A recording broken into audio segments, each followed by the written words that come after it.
So thank you so much for being here. Thank you, John, for leading the way and really convening us to sort of make these discussions possible.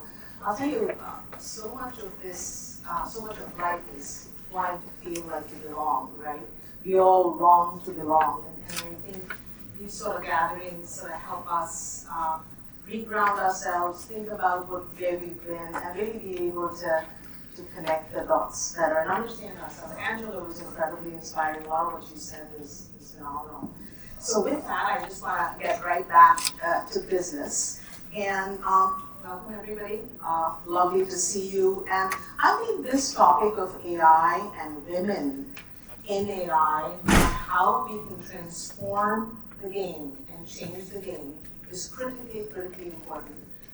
We have Idil share some incredible insights from a recent February study she'd done on the gender divide in AI. I was actually a bit surprised, maybe shouldn't have been, but we talk about the gender divide and set the context for this meeting and really get through. And we have an incredible group of panelists. I'd say they are AI fanatics, AI enthusiasts, and AI everything experts. So they'll share a lot of light on some of the topics. I won't have time for a lot of questions, but we'll have time at the end for, I think, 10 minutes or 15 minutes or so. I think we'll try and leave some time.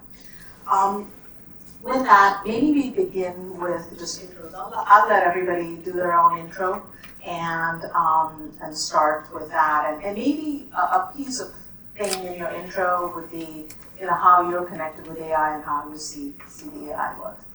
Started?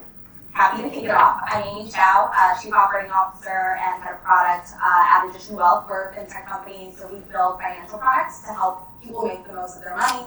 We sell our products through leading financial institutions, the top life insurance companies, top retirement players. And really, my journey and my background, I'm a founder of a tech startup, and we started our company back in 2020. And so by then, really, generative AI and ML was really in the sort of background of how we did everything, right? Like we were a fairly new company. We didn't have an existing code base, and so we were AI native from the very beginning. My personal background, spent many years in financial services before moving over into consumer technology. The last company I was at was Uber, so a company known for how much data that they have on each and every one of us. And using that data for good and bad things. And so when we started Addition, part of the idea was how do we use the rich data that we can get through open banking rails and through what people know about themselves and through the employers and the intermediaries that we partner with in order to deliver better financial services and better products to individuals. So that's sort of where I grew up and sort of why I'm very nerdy about AI and what's to come in the space. Thank you. Hi everyone, my name is Jyoti Menon. I work at a company called Bread Financial where I'm a VP of product and run a lot of our servicing and engagement channels across the organization. I've been there about 3 years. Before that I was at Citi and before that American Express. So I like to say I've been doing fintech since before it was called fintech. So always been in product. As far as AI goes, I think like probably everyone in this room, I pretty much use it every day or every couple of days for a lot of time saving, so I'll definitely talk a little bit about that in some of the questions and discussions. So excited to be here, and thanks again, John, for bringing us all together as you do. Thank you. Hi, good afternoon, everyone. My name is Carlyle Kim. I am the Executive Director of Technology, Data, and AI at IBM's Global Real Estate Organization. So my team's mission is to create a future where every decision is data-driven, where every operation is seamless, and where every workplace is a hub of productivity and creativity. So in order to do that, we infuse a lot of AI, and I'll bring some examples today. Nice to meet you all. You just heard from me, but without being repetitive, I'll jump in. I'm Idil, and I'm the founder of IrisFlex, a research company, and I do use AI for research. In fact, for the study that you just saw, I was able to simultaneously comb through data across 21 transcripts of half an hour long. Imagine how many words that is in 1 minute, I would have all the relevant quotes pop up if I had a particular question. The same questions that I was able to ask the interviewees, I asked the text. That's how it works in our field. So we use it as a tool. Thank you. Just a little bit about myself and my connection to AI. I spent about almost 4 decades at Ernst & Young, and my last stint at Ernst & Young started in 2015. It was very connected with AI. I started our intelligent automation, robotic process automation practice, and that was very unusual for a 55-year-old that was going to retire at 60. As a partner, you have to retire at 60. And I started that, and it was just an incredible learning experience for me. And since then, I've been, I think, an AI enthusiast. I use it a couple of times a day at least, and I've been mentoring a Gen AI startup over the last 5 years now that got picked up by Microsoft to be the top 100 Gen AI startup out of 23,000 they looked at. So I've learned a lot from them, and I just thought it. I met this morning, as I was thinking about the questions, I asked Perplexity, I will wraps on my thing, in terms of, can you name 3 AI women trailblazers? And just ask a broad question. And what was interesting, can anyone guess how many of the top 3 that at least Perplexity named were Asians? 2. Right, so they named Fifi Louise, a Stanford professor, right? And they named Aishwarya Srinivasan, who was a former Google Cloud person. And she was named for Trailblazer of the Year. That is a Women in AI organization. But so that was, I thought, pretty interesting. With that, I think we'll begin, to set the context, Idil, if you can share this whole gender divide in AI issue we were discussing in the pre-calls. So pivoting, which seems to be the key word, it's a different study that I'm mentioning right now. This is based on a national study that I recently conducted. And the main takeaway, and the purpose was to look at consumption, AI adoption. The main theme that popped out of the study was this desire for training in AI. 80% of US employees at large want to be trained in AI despite dabbling in it. So they need a little bit more structure and they want to start learning from the basics. But there is this fear that is rampant across levels, across income levels, titles, that AI will replace their job. It's more likely to replace their job than to create a new job for them. Whenever I looked into desire for training, interest in training, fear of job displacement, it was just a sharper sentiment among women. So fear of job displacement is stronger among women with regards to AI than men. 62% of women in the US among employees believe AI will take away more jobs than create versus 55. Men are twice as more likely than women to believe AI will create new jobs than take away. What's the problem? So among US employees, here's where the rub comes in. Men are more likely than women to use AI tools and to be interested in AI training. This may very well be a reflection of some of the existing divides in the workplace. We all know there's a lot of conversation around STEAM education and the need to bring more women into science. But what we are seeing is that on average, the numbers are pretty divided. 76% of women use AI for personal use versus 86% of men. 55% of women use AI at work versus 68%. Those are big differences at the national level. Interest in AI training, I'm not saying that women are not interested in AI training, but look at the difference. 84% of men are gung-ho about AI training, women 72%. So that difference of 12% is a difference of level, of intent, of opportunities that we may miss if we don't move forward. And then, of course, you ask yourself why. And one of the survey has its limitations because you can't forever ask questions. I'm sure I can dig deeper in a future wave, but one of the things that does pop up is this concern around data privacy. And that made a lot of sense to me. I'm seeing nods in the room. Because women are very discerning. When shopping, when making a business decision, we're programmed for safety. Safety of our family, safety for existence, right? And that applies across the board. 40% of male employees trust AI with their personal information compared to just 26% of their female counterparts. So if you don't understand where your information is going in from, and you have a few questions about how that LLM is structuring the information that they're giving to you, maybe you'll be less hesitant to jump in. Unfortunately, that may work to your disadvantage in this current climate. So that's where we are. It's possible to bridge that gap with equitable programs, with a bit of a push, and also my friends in training industry are very interested in digging deep into this concept to understand what they need to build for women, to earn women's trust. So that's where things are. Thank you, Idil. Very, very insightful. But I'd like you to, because I am a firm believer in leapfrogging, right? We have a huge potential for women to leapfrog. You quoted a statistic on women's internet usage and how they leapfrogged men. Yeah. And now they're like 10x. I was mentioning that the more things change, the more things stay the same. When we were talking prior, I saw this kind of pattern when I was an internet analyst back in the day, beginning of 2000s, about e-commerce. Imagine women not shopping online. Is that even possible? You can't even imagine it right now. But there was a period when women were far less likely to try e-commerce sites.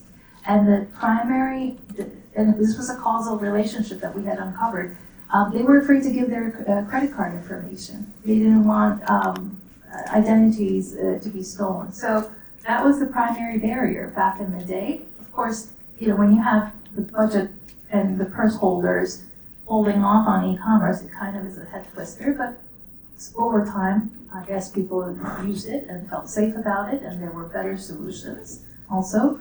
But I think we're going through something similar here. I think so. So with that, I'd like to dive right into the questions, and we start with you. And the question is, how can we, the topic really is this whole thing about AI job displacement versus job creation, and this point about upskilling and reskilling, right? And the question is, how can women better adapt to this AI-driven disruption that we're going through, and especially in traditionally female and also probably male-dominated professions? You can comment on that, and what steps can companies take, stakeholders take in investing in the upskilling or reskilling that's required? Thank you. Your thoughts on it. So I think everyone needs to embrace that AI as a tool. It's not a replacement. It's there not to replace you. It's not something that is happening to you. Gen AI is not something that's happening to us. It's something that we need to work with and we need to leverage, right? And if you think of it that way, you have to adopt it. Because if you don't adopt it, someone who will use AI will replace you. If you don't use AI, someone who uses AI will replace you.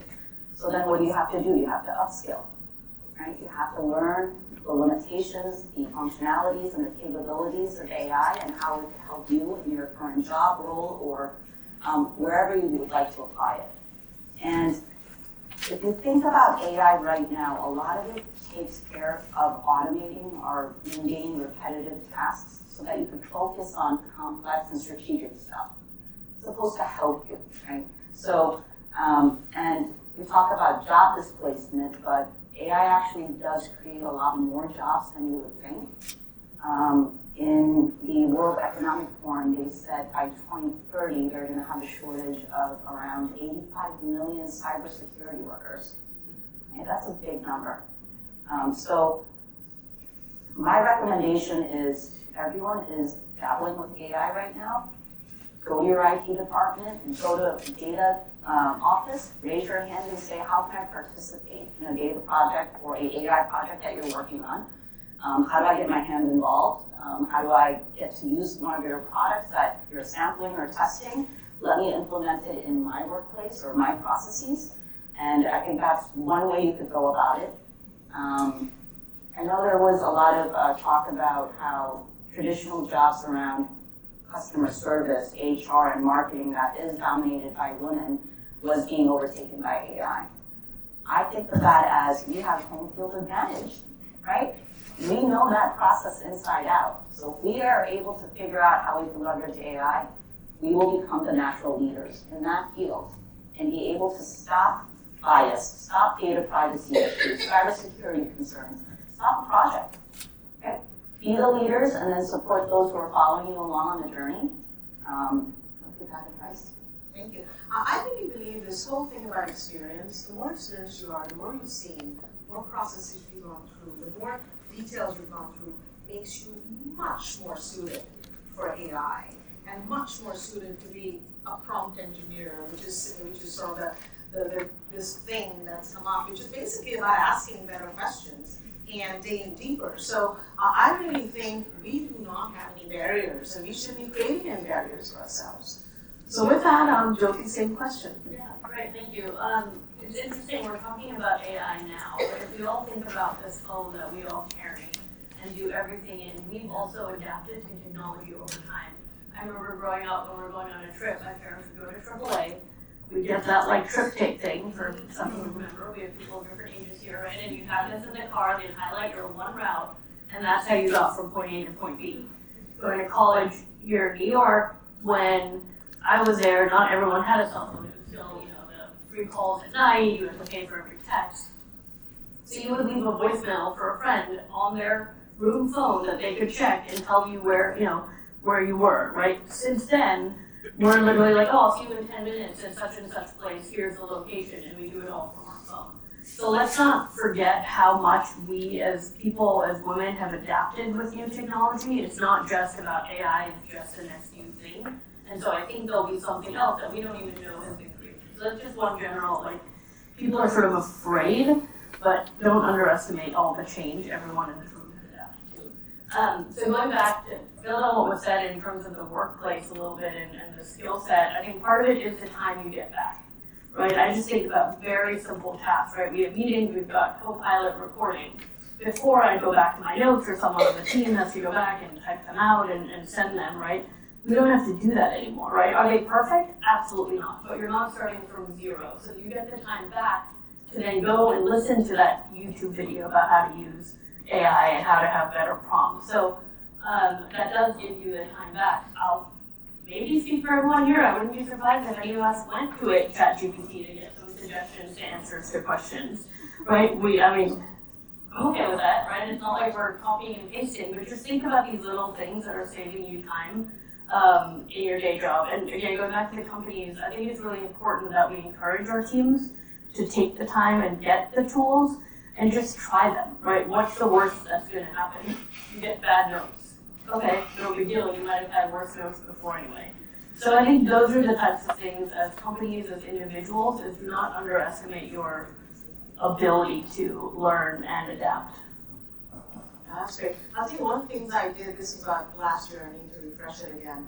I took my about section from LinkedIn that I've written and I just kind of pasted it and I said, please improve, cut and paste. And I came up with actually a better version. I was just thinking I need to do it again and put some more stuff in it that I need to improve.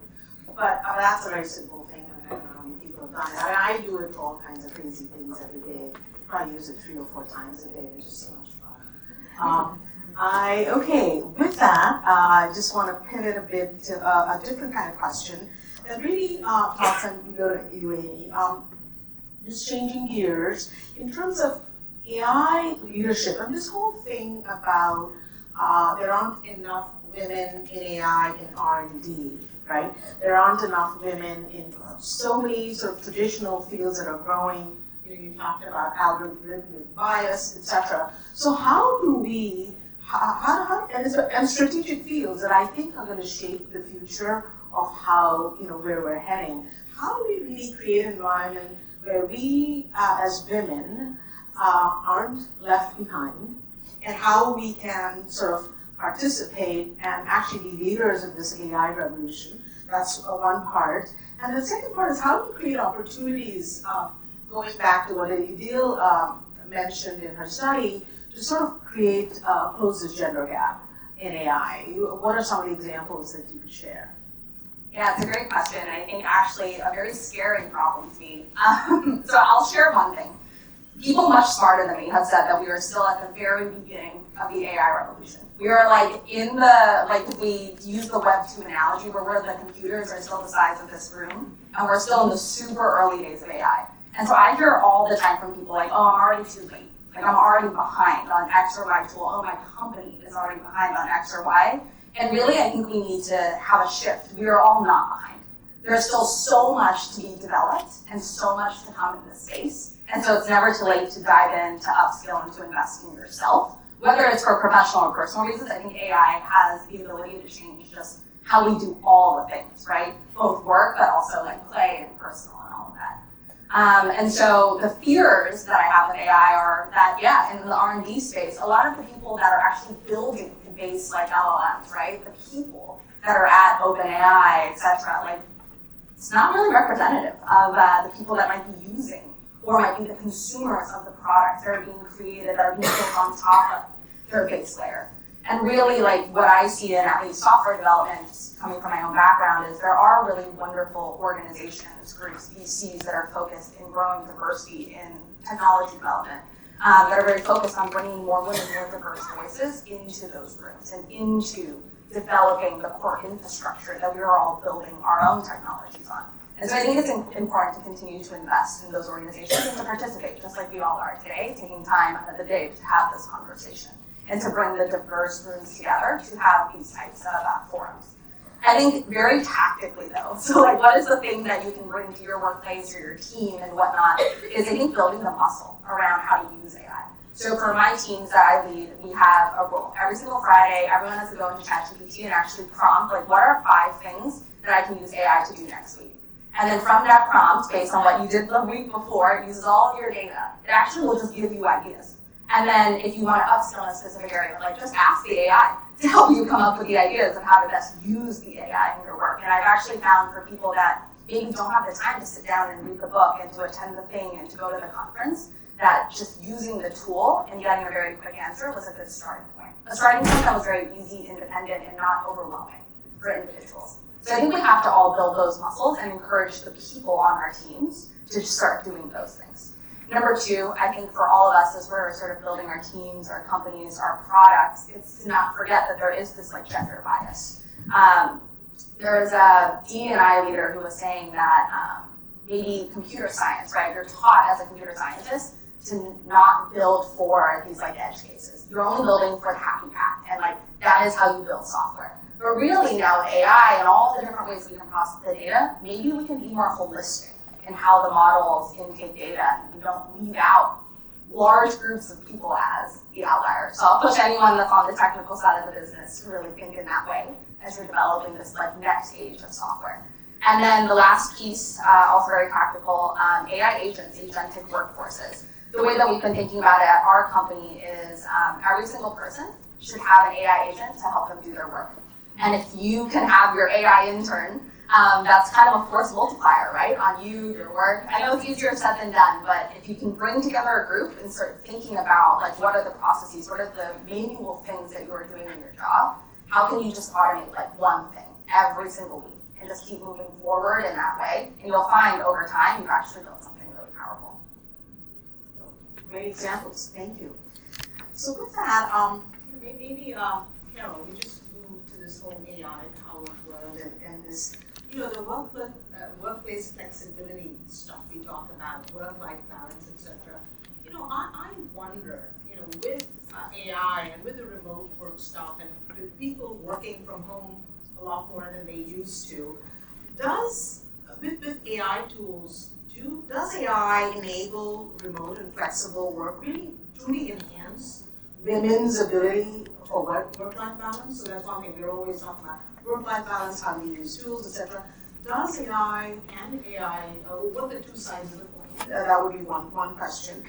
And will somehow, my fear is that, in some ways, will AI, and how do we sort of stay ahead of the curve, will AI reinforce sort of traditional caregiving and other roles that women typically have, somehow limit career progression? So this whole thing about career progression in women, how do women, what are the watch-outs? And how do women stay ahead of the curve and sort of stay focused on the fact that AI doesn't limit their career progression? I'll tell you, one of my big fears is women not being able to spend enough time at work or with and around people does limit sponsoring opportunities, does limit does limit mentoring opportunities. I'll tell you, there's a lot of times you get sponsors just by hanging around at the water cooler, physically being there, and just or having lunch together, right? And so the question is, how will AI help or hurt women, and how can women think about it? Yeah, great question. I call it work-life integration. I don't call it work-life balance, because there is no balance. Let's face it. And if you think about how much technology is woven into our daily lives, it truly is an integration. So when I think about AI, from your personal space to your professional space, think about all of the virtual collaborations tools that's readily available to everyone today so that you can work remote. So you don't have to be in the office every day to take a meeting. We talked about AI taking notes for you. That saves you time to do other things. From a workplace perspective, since I work in global real estate, what we do from an AI perspective is try to give an employee a good experience when they're in the office, right? So as you're walking in, AI can detect how many people are in a room. What is the temperature outside?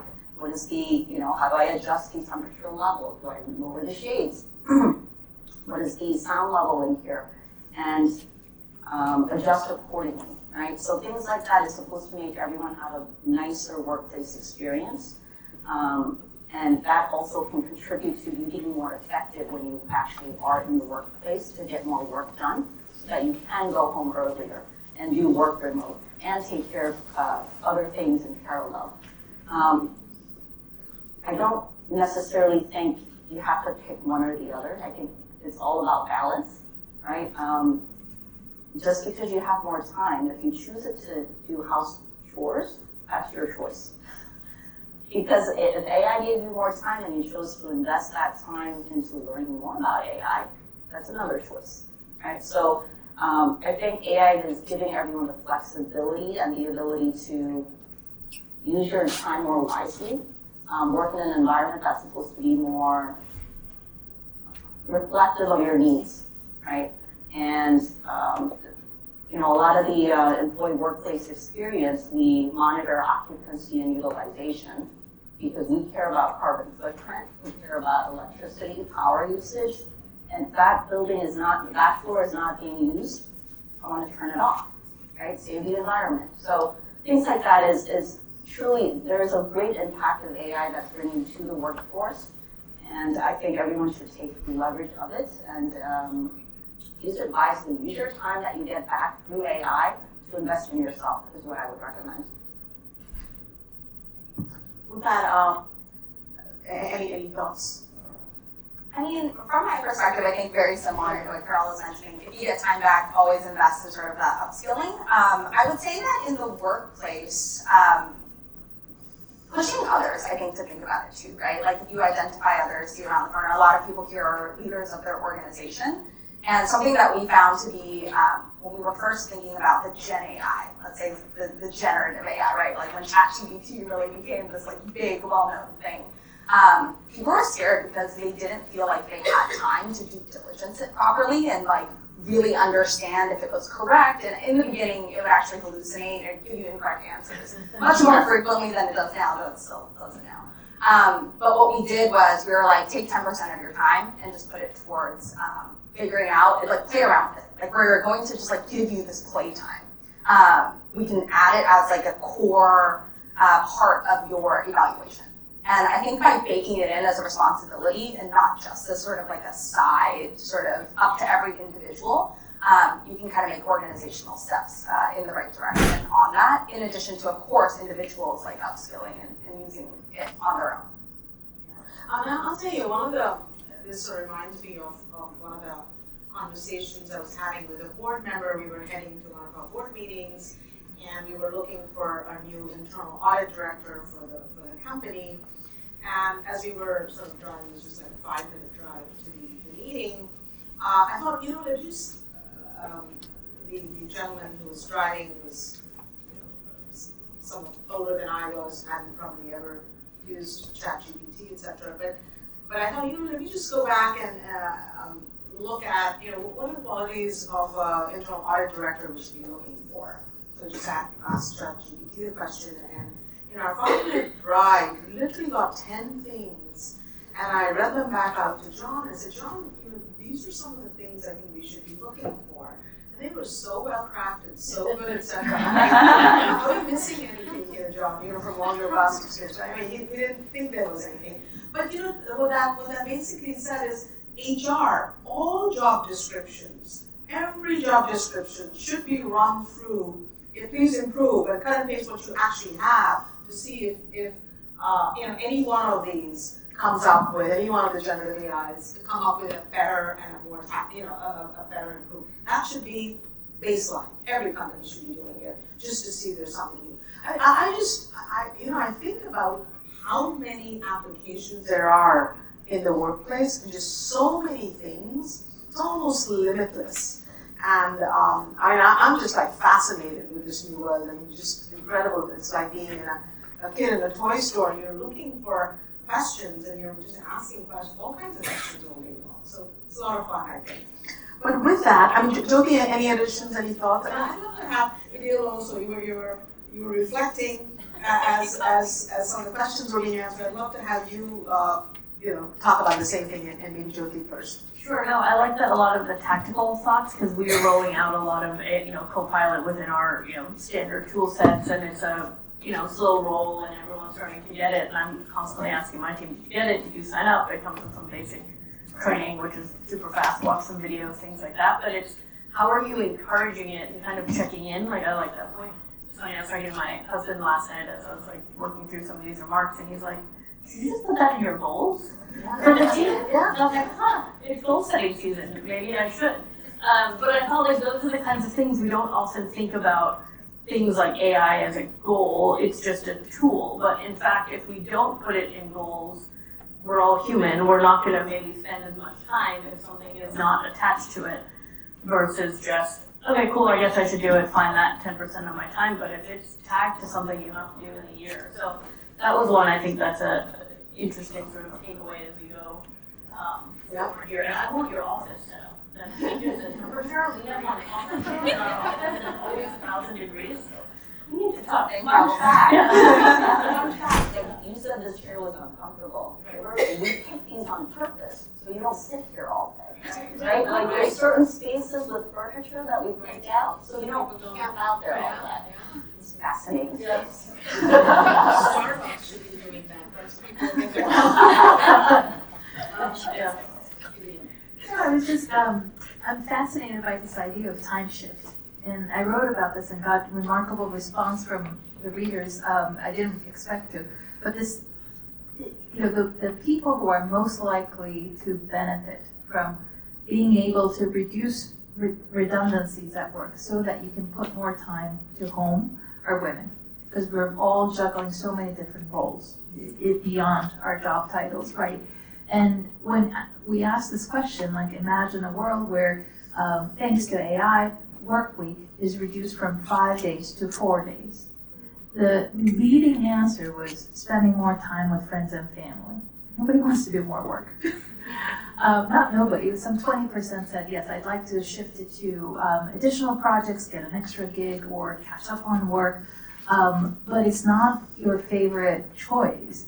So imagine, I am very hopeful about the future where AI actually alleviates some of the burdens off of women's backs so that you can be more productive and reach your goals at work without having to worry so much about how do you allocate time to your child's education or to your family time or to things you have to do around the household. We do use AI quite a bit without knowing. I mean, you don't ask, the average person is perhaps not aware that, oh gosh, the choices that come up in Netflix are actually AI driven. Or my smart wash machine is using quite a bit of AI because next time I go there, the choices, it's just smart enough to know the programming I prefer.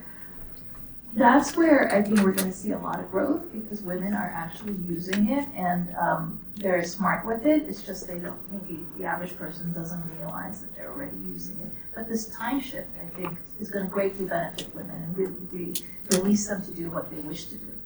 Yeah, you can do a lot of fun things. Actually, I'm going to be attending a friend's son's wedding in Rome at the end of September. And I thought I'd volunteer to help my friend, his mother, it's going to be an Indian wedding, and to volunteer to get some music for what they call Sangeet. There's a music thing that goes on a day before. And so I just, my usual, went to ChatGPT, said, give me, the 20 top Sangeet songs from Bollywood, from the 50s, from the 60s, from the 70s. I was literally in 5 minutes, you had the list and said, here, pick which ones you want. I mean, things can be so much easier than people used to labor over. It's just incredible. I just feel incredibly blessed to have something like this that I could use all the time. So with that, I'm gonna, I really believe there's a superpower that women have hugely undervalued in their work life. I think they use it a lot in their probably daily sort of home lives, and that's emotional intelligence. I really believe that our AI superpower can be a game changer. It can be a game changer with AI, right? Because what AI is actually missing, and the piece of the equation that isn't quite fine-tuned yet, that we can help fine-tune, that we can think about things and make AI more human than it needs to be, than it is our EI. So with that sort of EI question, Jyoti, I'm going to go to you and ask you, what can we, how can we use AI and EI in this new world, and what kinds of things should we be thinking about? I think you're absolutely right about women's superpowers. I think we have many. But one of which is certainly that emotional intelligence, EQ, all those different phrases that we use.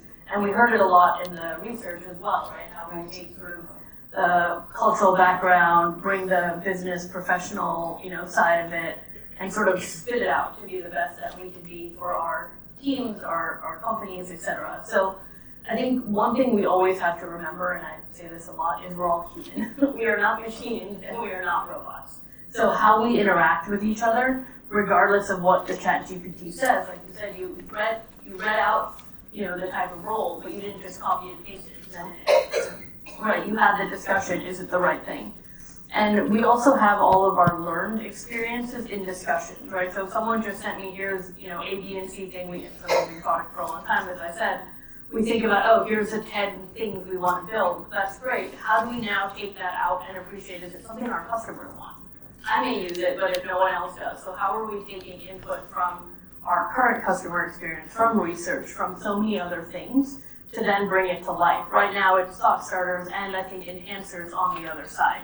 So we may write 50 requirements, push it out into an AI, and then have it adjust, rewrite it, reframe it, help pass it on to our technology partners. But at the end of the day, we have to understand that. And I think the other piece from a leadership side of this is so much of being a good leader is the EI side.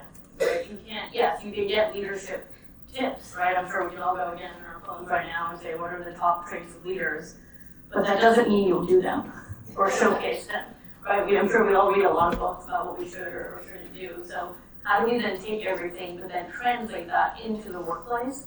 And I think the last thing I do want to make, I don't even know what time it is, but we make sure we have time for questions, is also around, how are we listening to each other? I think women can be really excellent listeners and processors of that information. And then how are we taking that and then sharing it with others, right? The fact that this room is so full to have a conversation, hopefully you've all met other people and you're literally learning from the person to your right and left. I mean, I know I literally have been sitting up here, but hopefully as you're all sitting up there learning from us is one thing, but hopefully you're all also learning from each other, and then taking that back to your, workplace colleagues and friends.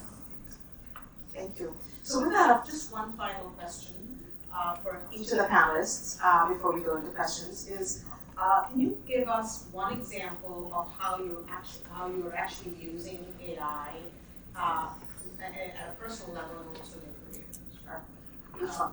Recently,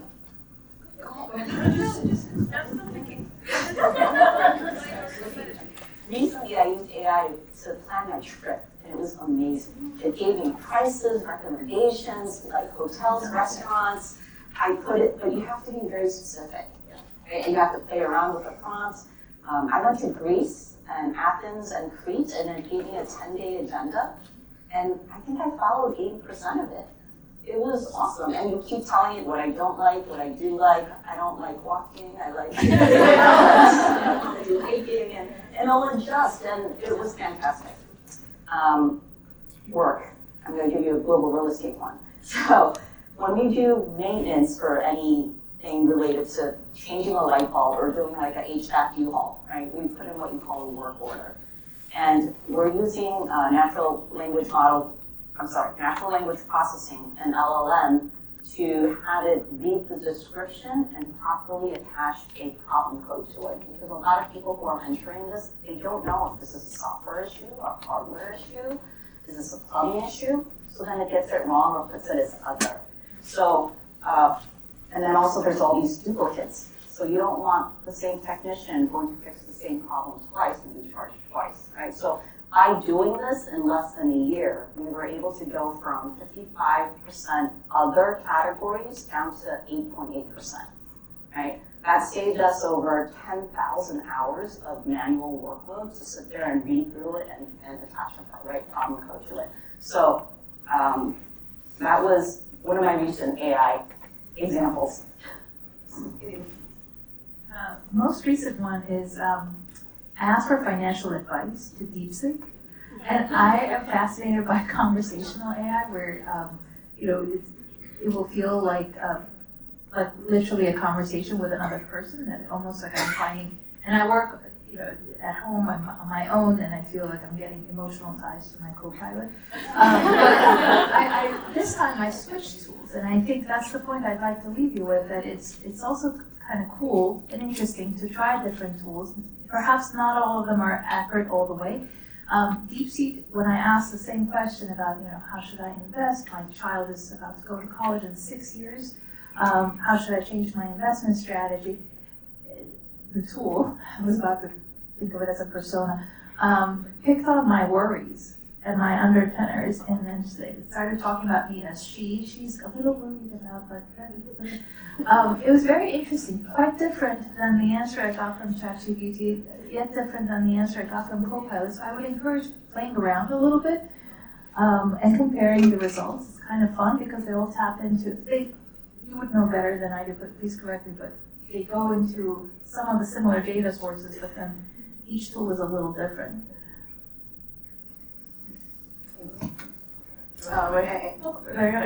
I think day-to-day, probably somewhere we use that around things like LinkedIn posts, bios, adjusting, just taking a lot of content and trying to refine it. Work-wise, broader in the company, there's a lot of conversation around how we bring AI to our care centers to make it easier for them to find information when people call, right? Things like that. That seems pretty standard. I'm sure a lot of people are doing that. For me personally, I mentioned we recently got sort of Copilot embedded. You can start creating PowerPoint templates, like decks, right? That get you thinking. But think about the amount of time you take to start framing presentations, right? And you just get some of that started. Again, not perfect, right? You can't copy and paste, but it at least gets you a bit of a framework where before you might have maybe churned too much from that. I guess from a work perspective, we saw a stat a few weeks ago. Gary Tan, the president of Y Combinator, like this big accelerator for startups, was saying that 95% of all code today at their startups are written by AI. It's not written by engineers anymore. And so, we've really taken that to heart at Addition, and I've started just spitting out prototypes, which terrifies the engineers, by the way. I don't know that I recommend it. But it really is just wild. Like, we, in 2 hours, can spin out code and build products that used to take teams of like X number of engineers, like Y weeks to build. And so that was just like, recently we automated this whole end-to-end, like, request an event, have the event, and like send a bunch of emails. That used to be, again, like 3 different software programs, all built by Cursor. We use Cursor as how we generate the code. So that's been a really cool work use case, but my first work use case was actually upload a 10K of the company I was doing research on and spit out 10 top insights. And that was like years ago at this point, but it's even for like research and like generating content and posts, it's just like so amazing and continues to get better and more embedded. And then on a personal level, I feel like, yes, definitely the planning, the trips, but my husband and I use it when we're like having disagreements about different things. Like, we've actually started using the AI as our mediator. So I don't know if I'd again recommend it, but it's been, like, what do we objectively think is the right approach for like this or that? And then, we both go to our respective AIs, and to your point, if you go to DeepSeek, you get a very different set of answers. And so we've been having a lot of fun in my household, just like figuring out how to engage with it like you would another person, or I guess a mediator in some ways. Absolutely. I love that idea. We've been married 48 years, and you can imagine as time goes on, there are more and more disagreements. Yeah.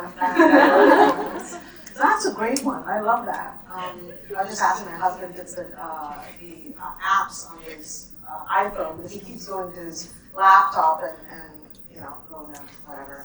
ChatGPT is not just put it on your iPhone. But anyway, so that he hasn't done that yet. So I'm going to make sure he puts it on. It's much easier. But I'll say there's one thing that I'm going to just share that I just thought of. People probably have done this. And this whole thing about sponsors being critical for your career. A lot of times you're in front of a sponsor, you don't know the kind of questions you want to ask, et cetera, right? It's sort of, what's something that might be interesting that might connect a dot? So it'd be very interesting to put the profile of a sponsor, maybe someone that's in any one of these, and say, what are the 3 questions I could be asking this person? You don't have to name the name, you can anonymize whatever you want to do, and that would connect a dot with this person's, background. That would be a good question that I as a person who wants to see if this person is sponsor can ask. And I just thought that would be interesting to do. But there's just so many things. From a finance perspective, I spend a lot of time on my board with my board CIOs of the companies that my boards of, and learn a lot of what they're doing, and the AI world is just incredible. It is just incredible. In the private equity world, for example, there's just so much M&A due diligence stuff and the prep that gets done via AI and putting stuff together, etc. It's a game changer. There's thousands of things like that. On a personal level, I just use it literally for everything. I'm a very bad writer, so this is like a gift to me. I just write something and say, can you please improve it? It's just always magical. Oh, I didn't use it for Valentine's. I've used it twice now for a Valentine's Day message for my husband. I don't know. Married by cards. But I thought it'd be and last year you told me that this was like the best message you'd ever received. So I was ridiculous. So this year I just took last year's and I said, can you improve this even further? So with that, let's open it up to questions and thoughts, and it's nice to see everyone around. And I'm not taking the questions. I'm going to divert them. I'm going to have the comments. I'm going to start the discussion right in front. Yes, please. Hi everyone, my name is Rita Kakati Shah. So to start, thank you so much for organising this. Thank you for inviting me here, Sharda. Sure. I do a lot of work with leadership development for women and minorities. So a question I get is actually perfectly to what you guys have been talking about today. I have women going into senior leadership and with management levels, and the question is, there's a fear of using AI, going into this technology, and she says, yeah, it helps you go into that. So one technique I've tried to use with them quite a bit is use it to solve your problems, right? Similar to you just described. So what do you not like to do? I find it hard to say no. I want to try to make everyone happy. I don't know how to ask for this. Use AI for that, and then they come up with so much more confidence, I find, to aid their daily lives. So that's one thing. And then I have a couple of questions based upon that. So a lot of the work I do isn't just here in the city, but it's around the world as well. So first question is, I guess, to Idil about your sample size, and I apologize, I haven't read the white paper yet, but I will pick up a copy. What's your sample size, and is it localized data, or is it sort of outside of kind of the city as well? The AI study or the women leaders? So women leader stuff. Oh, that's qualitative. It's 21 interviews, in-depth interviews. Okay, but here, but from the city? No, it's across the U.S. and across industries. Got it, okay. And across function as well. So some folks were HR, but in a CPG setting. Some folks were marketing, but in a financial services setting. So it was a little bit of a crisscross.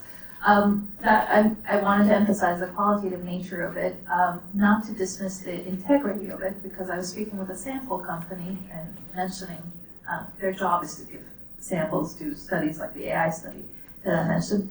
And they said, how did you get it? And because it's just so hard to reach women leaders. And it's so hard to reach Asian American women leaders. So I want to thank John Wang again and the team for seamlessly putting us in touch with folks. And people opted in. I think there was an email that went out. I kind of brushed over it in the beginning because I wanted to get to the meat of the presentation. We issued an invitation, and people, if they wanted to, they could book an appointment on my calendar. That's how we did it. It was opt-in. Thank you. And the reason I asked that question is for the second question: how do you stop AI becoming a crutch for my younger women and sort of the next generation of, I guess, students or going into leadership? There is more of a dependency. AI is used a lot.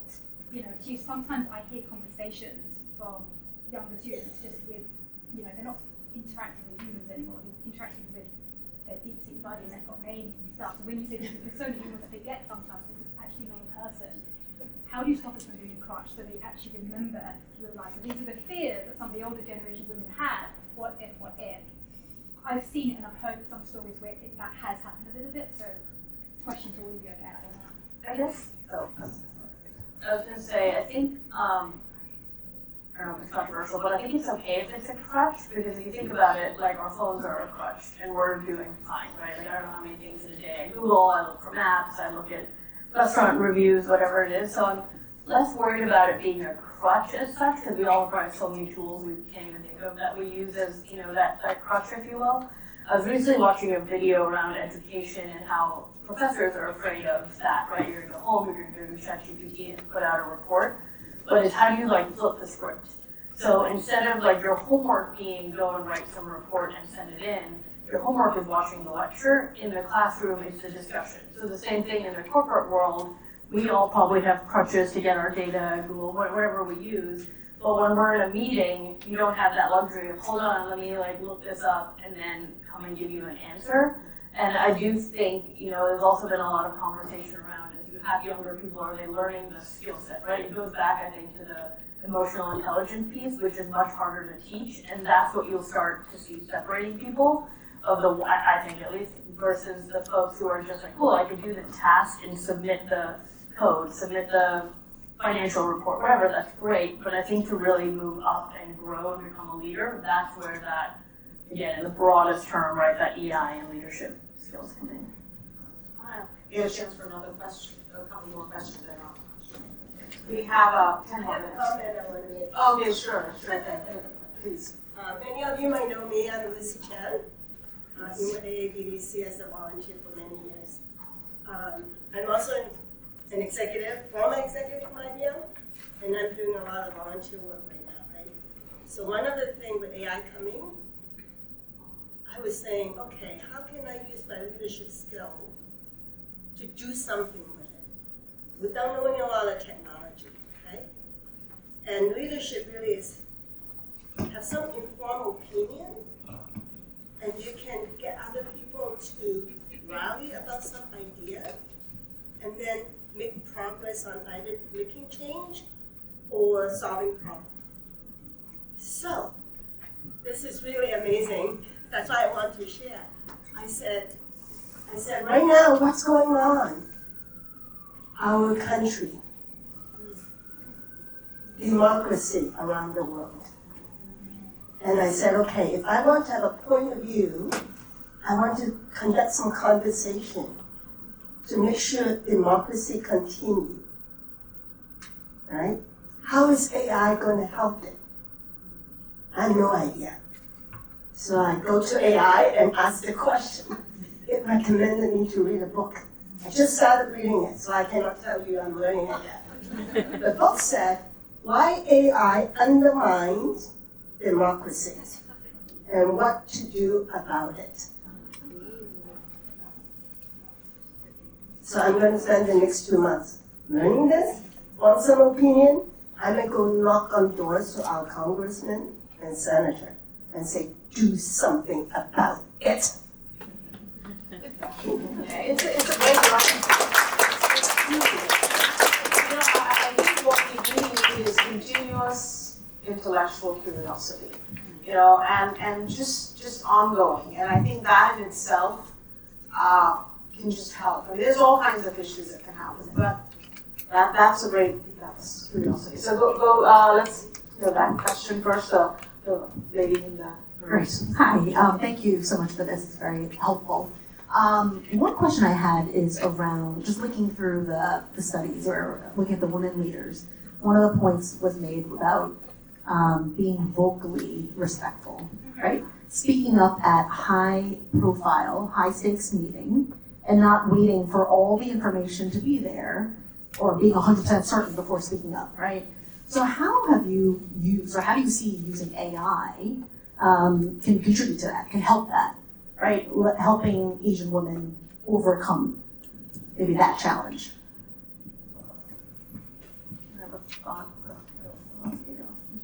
I guess really quickly from my vantage point, when we first started using ChatGPT, I feel like the biggest value add was actually like validating the research, validating some of my data points, validating X and Y. And it wasn't because I necessarily wasn't confident in the thing that I was presenting, but it's sometimes good, right, to have a thought partner. And AI is one that is actually always there on 24/7 whenever you need it to be there versus like maybe someone on your LT or someone on your team or whatnot. And so I find AI to be so incredibly helpful when I'm just like brainstorming. I'll like go back and forth, like, oh, have you considered this or this? And like give me the top 10 points, again, that 10K, right? Like what's important, what's not. And so I think for me in building confidence or like just having a gut check on like my talking points and how to be more concise about my talking points, AI has been really helpful. It's just generating the words even to make the email, the speech, the whatever better. But what about during the impromptu meetings, right? Like not sitting in front of a computer. So just to add to that point, because you can be better prepared ahead of time, knowing the people in the room to sort of be better prepared for questions you might think about. But there's, I think, the other element that I think we all as human beings, especially as women, have to continuously think about, which is how do I build a relationship and a connection with people around the room? You get accepted a lot more. Your questions get heard a lot more. Your thoughts get heard a lot more if people around the room know you, right? So for example, I'm on several boards, and one of the things I do regularly, because I'm on one of those, I was the first woman, and all that kind of stuff, right? So it was, I wasn't sure, I didn't feel like I belonged, but I spent a lot of one-to-one time with people ahead of time, just trying to understand them, connect with them, understand them, etc. And that initial connection combined with the research and everything is just critical. You have to have both pieces going, right? Because human beings are human beings, right? They, if you have a connection with someone, one of my boards, I'm like totally, I'm going to say a misfit in many ways, right? I don't think like them, I don't behave like them, they're just totally different, right? But I'm connected with most of them, right? And because of those human outreaches or getting to know them, that is as critical as the AI is. And that's where I think women come in that can just change the game, as I call it. That's just my personal view. I'm going to go there. We take 3 and we have a limit, right? Maria's watching us carefully. And so why don't I go there first, and then I'm going to go to you next, and maybe we stop there? Yeah? Okay. Just trying to do this. Thank you. My name is Nandita. I work at Bloomberg in data. I have a more general question. So I noticed all of you have the ability to take something like AI that's so new and so scary to a lot of people, but see it as a tool, flip the script, see it as something that can help you. Is that an ability that you've always had, or have you developed that ability over the years? And if so, how have you done that? Great question.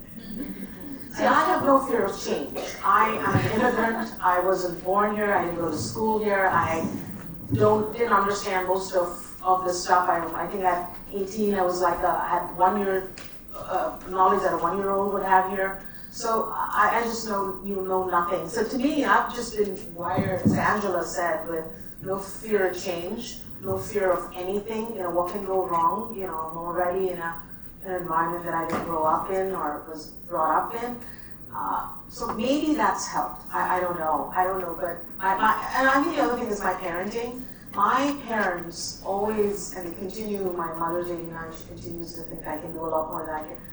No fear of anything, you have no boundaries. So maybe that's what helped my psyche. And I really think confidence is a force multiplier. And I just grew up with an ecosystem around me that had just filled me with confidence, and that is a gift. It was a privilege, I think, for me, and I didn't realize how important that was. And just my DNA or how it was built. Yeah.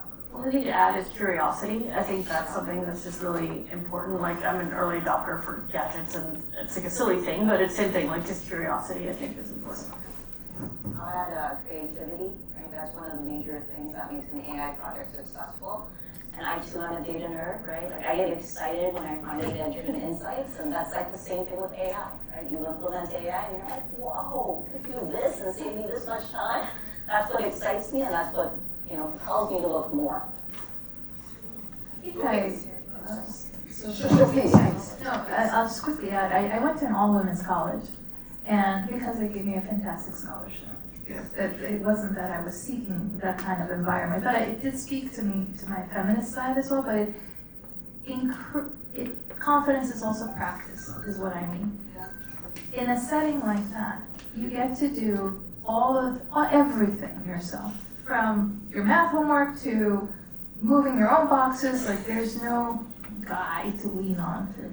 So from a female perspective, I think if you feel that and understand and practice that you can do it, and practice in a safe environment, maybe that's practicing the prompting at home or on your phone before a meeting, maybe in your own terms. Once you practice that, you get the confidence and then you fly with it. It trains your brain to think you can do anything, as long as you work at it. So practice, confidence, and then fly off. Great insights. One last question. Who was that? Yeah, please. Thank you.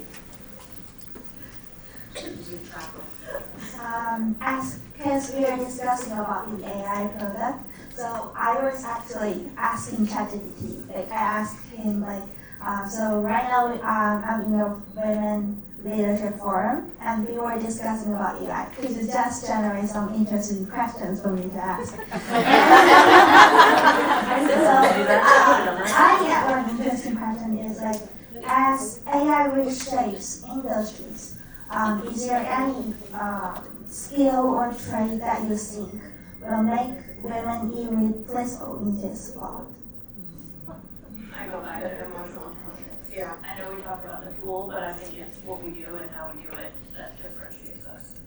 And the curiosity piece. I think we're much better problem solvers. We see a lot more problems, I think, as women over our lives. We get to solve a lot more problems, and that is invaluable too.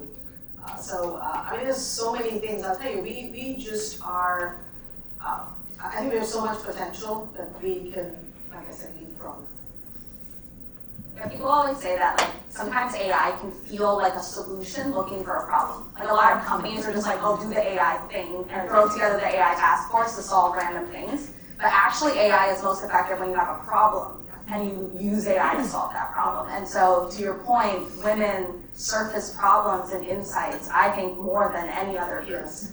And that's our superpower. And with that curiosity, we can use the tools now to really build amazing solutions and products. Thank you. Thank you very much. You guys have been an amazing audience.